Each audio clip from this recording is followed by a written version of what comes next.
Era mediodía, y en aquel caluroso lugar no había otra cosa que la fauna local y el paso de uno que otro despistado insecto, que no se imaginaba lo que pronto iba a ocurrir en aquel lugar. Era un lugar bastante tranquilo para visitar y contemplar las hermosas vistas que éste ofrecía. De pronto, a lo lejos, en cada extremo de aquel desierto, lentamente iban acercándose dos sombras extrañas. Al principio no podían distinguirse quiénes eran, pero conforme iban acercándose una a la otra, se fueron revelando sus identidades. Eran dos ancianos, los dos daban señales de haber superado ya los 90 años. Aunque, lo más extraño, no eran aquellos dos ancianos en medio del desierto, sino que ambos eran bastante parecidos. A simple vista, podría decirse que eran hermanos, pero vestían de forma diferente. Uno vestía una desgastada camisa de franela, unos pantalones de mezclilla bastante deslavados, unas botas de cuero, las cuales, si no lo eran, por lo menos, parecían nuevas, y un sombrero. Mientras que el otro vestía de una forma un poco más austera, pues traía puesta una túnica sobre la cual había una chaqueta de algodón y sobre su cabeza una especie de turbante, todo en color blanco. Una última similitud entre estos dos personajes era que ambos caminaban con bastón. Cuando finalmente los dos ancianos estaban lo suficientemente cerca uno del otro, comenzaron a hablar en un antiguo idioma que el hombre moderno ya había olvidado. Entonces, ¿te has enterado? Si ambos estamos en este lugar sagrado, está claro que sí. Entonces, ¿cómo resolveremos esto? Como se ha resuelto desde los tiempos ancestrales, hasta que solo uno de nosotros quede en pie. Me parece perfecto.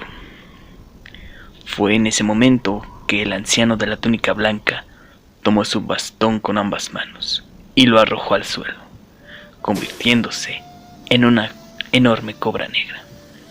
El otro anciano no se veía nada impresionado.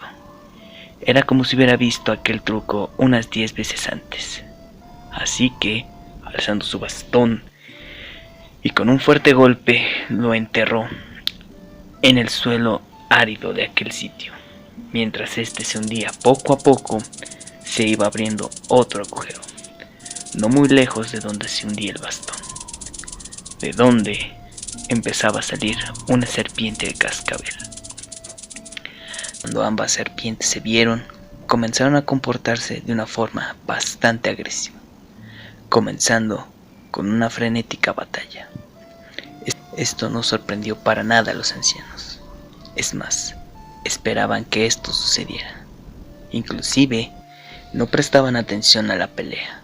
Ellos se veían uno al otro, a los ojos. Después de pasados unos 5 minutos, dejó de escucharse la pelea de las serpientes. Ambos ancianos bajaron su mirada para ver quién había salido victoriosa, siendo esta la gran cobra negra. El anciano de la túnica blanca, con una sonrisa en sus labios, la tomó por la cola y la sacudió, volviéndose a convertir en un bastón.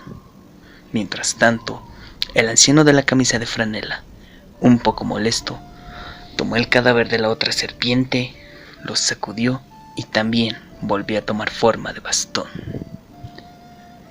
Creo que hemos terminado con el calentamiento. Eso parece. Comencemos entonces. Recuerda, hasta que solo uno quede en pie. En aquel momento, ambos ancianos tomaron sus bastones con ambas manos y los levantaron al cielo, como si estuvieran adorándolo. El anciano de la túnica blanca rápidamente se vio envuelto en un gran remolino de arena, mientras que el otro iba siendo arrastrado a las profundidades de la tierra. De aquel misterioso remolino salió un joven egipcio, vistiendo la misma túnica blanca que momentos antes portaba el anciano, además de tener la cabeza totalmente descubierta y rapada. En eso, la tierra volvió a abrirse y del agujero donde momentos antes había estado el anciano de la camisa de franela, salió un joven guerrero jaguar. Cuando ambos jóvenes terminaron de transformarse, comenzaron a correr hacia su oponente, levantando su puño derecho para poder asestar el primer golpe hacia su oponente. Pero lo único que consiguieron fue hacer chocar sus puños, aplicando fuerza por ambas partes para que alguno pudiera salir victorioso de ese primer encuentro. Pero lo único que ocasionaron fue que los dos salieran disparados hacia atrás por la fuerza acumulada del golpe. Reponiéndose rápidamente, ambos jóvenes volvieron a correr, pero el guerrero azteca, siendo ligeramente más rápido, logró conectar un puñetazo a la quijada de su rival, seguido de una serie de golpes hacia la cara de su oponente. Pero cuando éste quería volver a conectar un golpe a la mandíbula de su oponente, el egipcio aprovechó para esquivar dicho golpe y conectarle un gancho al hígado. Después siguieron varios golpes al área abdominal del guerrero jaguar, continuando la batalla. Es así como los golpes comenzaron. Las ráfagas de puñetazos y patadas se hacían presentes, algunos siendo esquivados, otros siendo bloqueados y algunos otros más recibidos, pero no lo suficientemente fuerte para lograr marcar una ventaja hacia alguno de los dos. Mientras la batalla se desarrollaba, el cielo comenzaba a oscurecerse, prediciendo una enorme tormenta, como si esta fuera la profeta de algo más que se estuviera aproximando. A su vez también, la tierra vibraba con la fuerza con la que ambos guerreros luchaban, pero en un momento de distracción por parte del guerrero azteca, al momento de querer esquivar un golpe del egipcio, perdió el ritmo, y el egipcio, viendo una clara ventaja, pudo lograr darle un golpe que tumbó a este de espaldas en el suelo, dejándolo un poco desorientado. El egipcio, aprovechando esto, hizo un ademán con sus manos, haciendo aparecer un gran sable curvo, hecho enteramente de oro, con algunas incrustaciones de piedras preciosas, alzándolo sobre su cabeza y dejándolo caer con gran fuerza y velocidad con dirección a la cabeza de su rival. Pero a medio camino fue interceptado por un macuahuitl hecho de pura obsidiana. En eso, lentamente el guerrero azteca se comenzaba a levantar, forcejeando con el sable curvo del joven egipcio. Fue así que en tan solo un par de segundos, el combate, que había comenzado como un duelo de habilidad física, había pasado a ser un duelo de habilidad del uso de armas. Los golpes de ambas armas iban y venían, queriendo acertar algún golpe que fuera lo suficientemente fuerte o mortal para poder darle una ventaja a su portador. Pero ambos oponentes daban cátedra no solo del uso de sus espadas, sino también de cómo debían de esquivarse o bloquearse los ataques, aunque en algunos momentos lograban ser acertados algunos golpes. Aunque era claro que ambos guerreros mostraban sus mejores movimientos, también era evidente que comenzaban a sentir algo de cansancio, ya que el ritmo de la pelea empezaba a hacerse más lento y los movimientos de las armas comenzaban a ser más erráticos. Fue entonces que el guerrero jaguar habló. Cansado, tal vez un poco. Entonces, dejémonos de juegos y terminemos con esto. Me parece perfecto. Fue así que ambos detuvieron la pelea con espadas, tomaron un respiro y continuaron. Por un lado, el joven egipcio tomó su sable curvo y de un solo movimiento certero y veloz logró abrir un agujero en el pecho del guerrero jaguar. A su vez, el guerrero azteca tomó su macahuitl, lo subió sobre su cabeza y asestó un gran golpe en el cuello del joven egipcio, cercenando su cabeza. Pero estos dos ataques, en vez de hacer que los dos cayeran al suelo abatidos, hizo que ambos oponentes comenzaran a cambiar de nuevo. Por un lado, el cuerpo sin cabeza del egipcio solo se cruzó de brazos, mientras este comenzaba a crecer. De su cuello comenzaba a salir otra cabeza, pero no era una cabeza humana, sino una parecida a la de un perro, o mejor dicho, de chacal, revelándonos así que el joven egipcio era nada más y nada menos que Anubis, el antiguo dios egipcio de la muerte.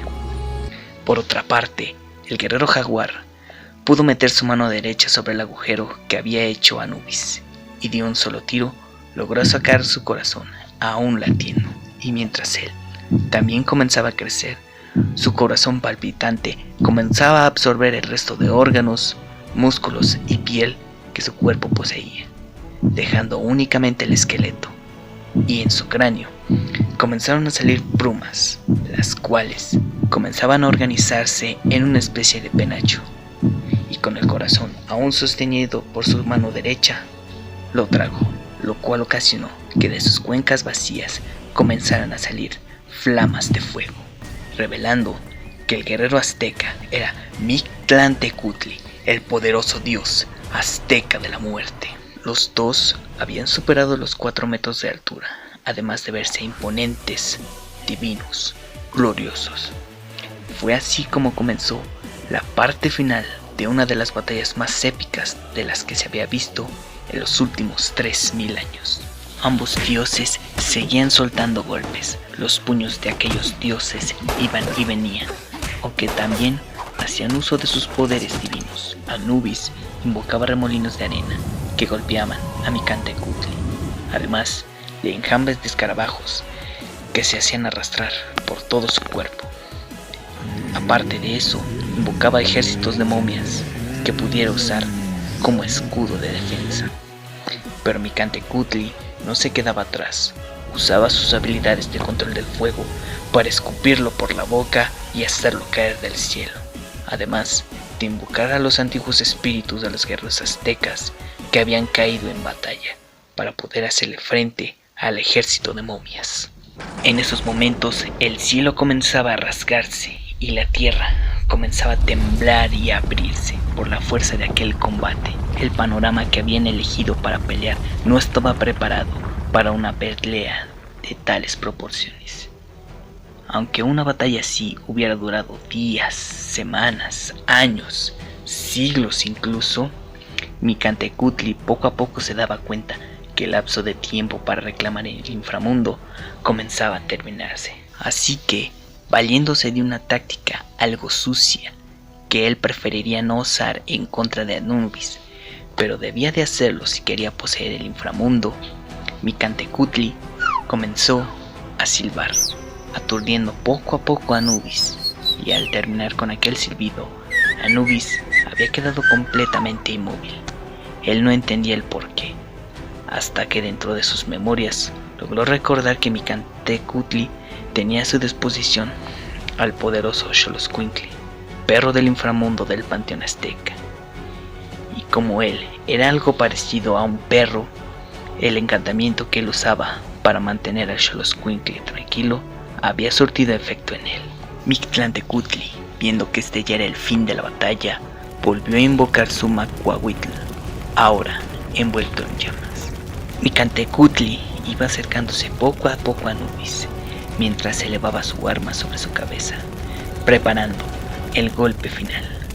Pero este golpe no pudo realizarse, ya que en el momento en el que el Macahuitl iba a comenzar a descender, un extraño símbolo mágico que estaba dibujado en el suelo comenzó a brillar, mientras que alrededor de este un misterioso fuego verde comenzaba a arder, inmovilizando a Mictlantecutli. Y mientras él caía, en su mente solo estaba la idea de quién había sido capaz de engañarlos a los dos y dejarlos en ese estado. En ese momento, una terrible lluvia comenzaba a caer, apagando lentamente las llamas del fuego verde. Mientras la lluvia caía, la forma divina de Anubis y Mictlantecutli se iba disolviendo, dejando solo en el lugar a aquellos dioses ancianos del principio de la batalla. Cuando la lluvia por fin terminó, las nubes dieron paso a la luz del atardecer, quedando clara solo una cosa, que Anubis y Mictlantecutli habían perdido la oportunidad de reclamar el inframundo. Fue en ese momento que el encantamiento que había mantenido inmóvil a Mictlantecutli se desvaneció, haciendo que éste, queriendo volver a sus reinos, intentara abrir un portal que lo llevara de vuelta a casa. Pero no lo logró, no sabía por qué. Aquel suelo sagrado había sido específicamente elegido por sus altas concentraciones mágicas. Girando su cabeza para poder ver a Anubis, vio que también este tenía problemas para abrir un portal. Fue en ese momento que los dos se dieron cuenta de algo. Quien hubiera dibujado aquel círculo mágico no solo lo había dibujado con el fin de que ambos perdieran, sino que los dos, al estar bajo su influencia mágica, estarían desterrados en el reino de los mortales. A lo lejos, Hela, diosa nórdica de la muerte, comenzaba a reírse de Anubis y Micantecutli. Su plan había funcionado. Ella sabía perfectamente que tras la muerte de Hades, Anubis y Micantecutli pelearían por hacerse con el poder del inframundo. Lo único que ella tenía que hacer era seguirlos hacia su campo de batalla, observar el combate y en el momento adecuado activaría su hechizo mágico que dejaría a ambos fuera de combate y desterrándolos en el reino de los mortales, haciendo que ella solo tuviera que regresar y reclamar el inframundo. Y vaya que sí, las cosas cambiarían para todos.